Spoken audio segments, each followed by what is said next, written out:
तो हम ये पढ़ रहे हैं चैप्टर 6 और इसमें हमने ये इग्निशन टेम्परेचर की डेफिनेशन तक देख लिया था। अब हमें ये देखना है, can you tell now why a match stick does not catch fire on its own. तो क्या बता सकते हो कि ये मैच स्टिक अपने आप आग क्यों नहीं पकड़ लेती एट रूम टेम्परेचर, जब ये रूम में रखी होती है तो ये अपने आप फायर क्यों नहीं पकड़ लेती। Why does the match stick start burning on rubbing it on the side of the match box. तो जब हम इसे मैच बॉक्स पे रब करते हैं तभी ये जलनी क्यों स्टार्ट होती है, अपने आप क्यों नहीं जलना स्टार्ट हो जाती।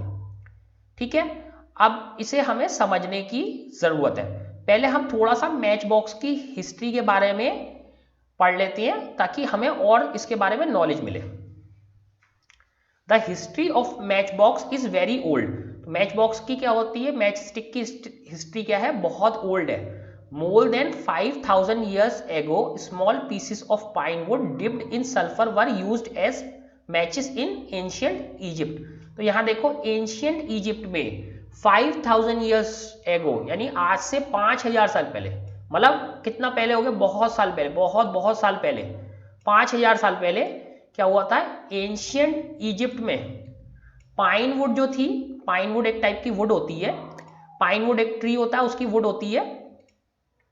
तो पाइन वुड को क्या करा उन्होंने, डिप्ड इन सल्फर, किस चीज में डिप करी हुई, सल्फर में डिप करी हुई, यूज किसकी तरह होती थी, मैचेस की तरह।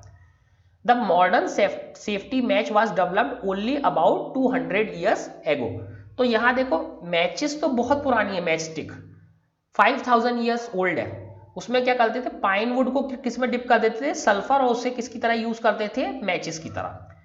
But the modern safety matches, तो जो आप अपने घर की कोई भी माचिस उठाना उस पर लिखा होगा सेफ्टी मैचेस, सेफ्टी मैचेस, ये कब डेवलप हुई है, केवल 200 years एगो। इसे ये कब डेवलप हुई है, केवल 200 years एगो ये डेवलप हुई है, यानी 200 साल पहले ही ये डेवलप हुई है। अब इसके बारे में और पढ़ते हैं। A mixture of antimony trisulphide, तो इसमें किस किस चीज का मिक्सचर होता है, एंटीमनी ट्राइसल्फाइड होता है एक तो, ठीक है। दूसरा क्या होता है, पोटेशियम क्लोरेट होता है एंड व्हाइट फॉस्फोरस। तो तीन चीजें कौन कौन सी हुई, antimony trisulphide, potassium chlorate and white phosphorus with some glue and starch was applied on the head of a match made of suitable wood. देखो यहां पे लिखा है सूटेबल वुड, यहां वुड नहीं लिखा, यहां लिखा है सूटेबल वुड। सूटेबल वुड का क्या मतलब, मैच स्टिक के लिए हम वो वाली वुड तो नहीं लेंगे जो बहुत ज्यादा टेम्परेचर पे आग पकड़ती हो, हम ऐसी वुड लेंगे जो इजीली आग पकड़ जाए, तभी तो मैच स्टिक जलेगी। अगर ज्यादा टेम्परेचर पर जलेगी तो हमारी मैच स्टिक नहीं जल सकती है। और मैच स्टिक का जो एंड होता है, तो मैच स्टिक सबने देखी इस टाइप से एक डंडी जैसी होती है और डंडी के एक एंड पे कुछ मिक्सचर लगा होता है। वो मिक्सचर किस चीज का होता है, एंटीमनी ट्राइसल्फाइड का, पोटेशियम क्लोरेट का और व्हाइट फॉस्फोरस का। तो ये मिक्सचर होता है और इसे चिपकाने के लिए क्या यूज करते हैं, ग्लू एंड स्टार्च, ग्लू और स्टार्च से लेके इस पे लगा देते हैं इस मैच स्टिक पे। और इसमें कौन सी वुड यूज करते हैं, सूटेबल वुड। सूटेबल का मतलब वो वुड जो इजीली जल पाए।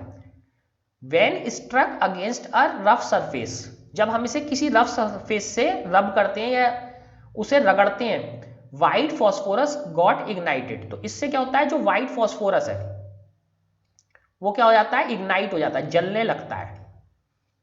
क्यों जलने लगता है, due to heat of friction. तो अब आप ये देखिए कि फ्रिक्शन की वजह से भी हीट प्रोड्यूस होती है।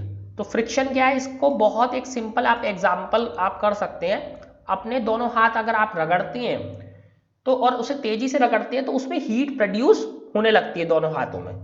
तो इस तरीके से हीट प्रोड्यूस होती है हाथ रगड़ने से, दोनों हाथों को एक दूसरे से। इसी तरीके से जब आप मैच स्टिक को मैच बॉक्स पे रगड़ते हैं तो हीट प्रोड्यूस होती है। उस हीट प्रोड्यूस से क्या हो जाता है, ये व्हाइट फॉस्फोरस जो है वो इग्नाइट हो जाता है, जलने लगता है। जैसे ही ये व्हाइट फॉस्फोरस इग्नाइट हो जाता है फ्रिक्शन से तो ये जलने लगता है। फ्रिक्शन से यानी रगड़ने से हीट प्रोड्यूस होती है और हीट प्रोड्यूस होने से क्या, व्हाइट फॉस्फोरस इग्नाइट हो जाता है। ठीक है, अब व्हाइट फॉस्फोरस तो इग्नाइट हो गया, सबसे पहले क्या चीज इग्नाइट हुई है, व्हाइट फॉस्फोरस। अब व्हाइट फॉस्फोरस जब इग्नाइट हो गया, this started the combustion of the match. तो ये क्या करता है कि सारी की सारी माचिस का जो है कंबस्शन स्टार्ट कर देता है। However white phosphorus prove to be dangerous both for the workers involve in manufacturing of the matches and the users. लेकिन जो है व्हाइट फॉस्फोरस की सबसे बड़ी प्रॉब्लम क्या है, ये डेंजरस है, बहुत डेंजरस है। किस किस के लिए? दोनों के लिए, जो वर्कर्स इन्वॉल्व होते हैं मैन्युफैक्चरिंग में जो वर्कर्स इसे बना रहे हैं माचिस में, और जो लोग इसे यूज कर रहे हैं, सबके लिए क्या होते हैं, नुकसान करता है व्हाइट फॉस्फोरस। लेकिन माचिस में किसका यूज होता है इग्नाइट करने के लिए? व्हाइट फॉस्फोरस का, क्योंकि ये इजीली बर्न होना स्टार्ट हो जाता है। These days, the head of safety matches contain only antimony trisulfide and potassium chloride। तो ये जो था, ये व्हाइट फॉस्फोरस क्या कर रहा था, प्रॉब्लम कर रहा था, और जो है उनके लिए, दोनों के लिए हार्मफुल था, मैन्युफैक्चरिंग में जो लगे हुए थे लोग और यूजर्स के लिए। तो क्या हुआ, these days the head of safety matches, तो जो आजकल हेड होता है, जो ऊपर का पार्ट होता है सेफ्टी मैचेस का, उसमें क्या होता है, contains only antimony trisulphide and potassium chloride. तो उसमें केवल क्या होता है, एंटीमनी ट्राइसल्फाइड और पोटेशियम क्लोराइड। तो इसमें से व्हाइट फॉस्फोरस हटा दिया गया है जो आजकल मैचेस आती है। अब क्या है, वो तो हटा दिया गया। The rubbing surface has powdered glass, rubbing surface पे क्या होता है, पाउडर्ड ग्लास होता है। तो इस तरीके से हमने इसमें से मॉडर्न सेफ्टी मैचेस में से व्हाइट फॉस्फोरस क्या कर दिया, हमने निकाल दिया। And a little red phosphorus which is much less dangerous. तो अब इसके अलावा, तो अब हमने व्हाइट फॉस्फोरस तो निकाल दिया, तो आग कैसे पकड़ेगा? तो जो रबिंग सरफेस है उस पर क्या लगाया हमने, पाउडर्ड ग्लास लगाया, एंड लिटिल रेड फॉस्फोरस, तो उस पर हमने व्हाइट फॉस्फोरस नहीं लिया, थोड़ा सा उसमें क्या मिलाया, लिटिल रेड फॉस्फोरस। तो आप मैचेस की साइड देखो, ब्राउनिश कलर की होती है, रेड ब्राउनिश कलर की। तो किस वजह से होती है वो, रेड फॉस्फोरस की वजह से। The rubbing surface of powder has powdered glass and a little red phosphorus. तो व्हाइट फॉस्फोरस हटा के हमने कौन सा यूज करा, red phosphorus with glass powder के साथ, पाउडर ग्लास के साथ, which is much less dangerous. तो ये क्या है कि बहुत कम डेंजरस है, इससे कोई खास प्रॉब्लम नहीं होती है। तो पहले जो था व्हाइट फॉस्फोरस यूज करते थे, उसकी जगह रेड फॉस्फोरस और ग्लास का पाउडर से हम उसकी साइड बनाने लगे, जो कि बहुत कम डेंजरस है। When the match is struck against the rubbing surface, some red phosphorus gets converted into white phosphorus. तो जैसे ही हम मैच स्टिक को रब करते हैं सरफेस पे, तो उसमें क्या होता है, some red phosphorus gets converted into white phosphorus. तो देखो, जैसे ही टेम्परेचर बढ़ा तो ये रेड फॉस्फोरस किस में कन्वर्ट हो जाता है, टेम्परेचर बढ़ने से। टेम्परेचर कैसे बढ़ा, रबिंग से, फ्रिक्शन से। तो ये किस में कन्वर्ट हो जाता है, व्हाइट फॉस्फोरस में, रेड वाला।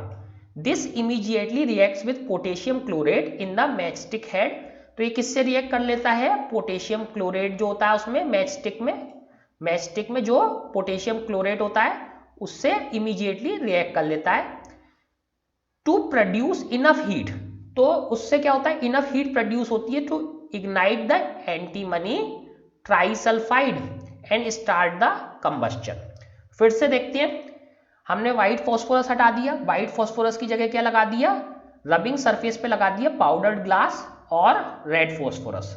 रेड फॉस्फोरस काफी कम डेंजरस है। जब हम रब करते हैं मैच स्टिक को उस सरफेस से, तो क्या होता है, हीट की वजह से, फ्रिक्शन की, रेड फॉस्फोरस किस में कन्वर्ट हो जाता है, व्हाइट फॉस्फोरस में। और व्हाइट फॉस्फोरस जैसे ही कन्वर्ट होकर हीट होता है, ये जलना स्टार्ट कर देता है। ये कैसे स्टार्ट होता है, ये इमीडिएटली रिएक्ट करता है किसके साथ, पोटेशियम क्लोराइड के साथ। इन द मैच स्टिक में पोटेशियम क्लोराइड और एंटीमनी ट्राइसल्फाइड था, उससे ये व्हाइट फॉस्फोरस रिएक्ट कर लेता है। रिएक्ट करने के बाद अब क्या होता है कि इसमें जब ये जैसी रिएक्ट करता है, तो इतनी हीट प्रोड्यूस हो जाती है, जैसे अभी हमने देखा था वुड के केस में, उसे पहले थोड़ा सा गर्म करना पड़ता है, और मैच स्टिक में हमने सूटेबल वुड ली है, बहुत थोड़ी सी वुड है, तो उसे थोड़ा सा हीट करने पे वो आग पकड़ लेती है। तो इस तरीके से हम इतनी इनफ हीट प्रोड्यूस कर लेते हैं, इतनी हीट प्रोड्यूस कर लेते हैं कि एंटीमनी सल्फाइड स्टार्ट हो जाए, जलना स्टार्ट हो जाए, और फिर उसके साथ पूरा का पूरा मैच स्टिक जलनी स्टार्ट हो जाती है।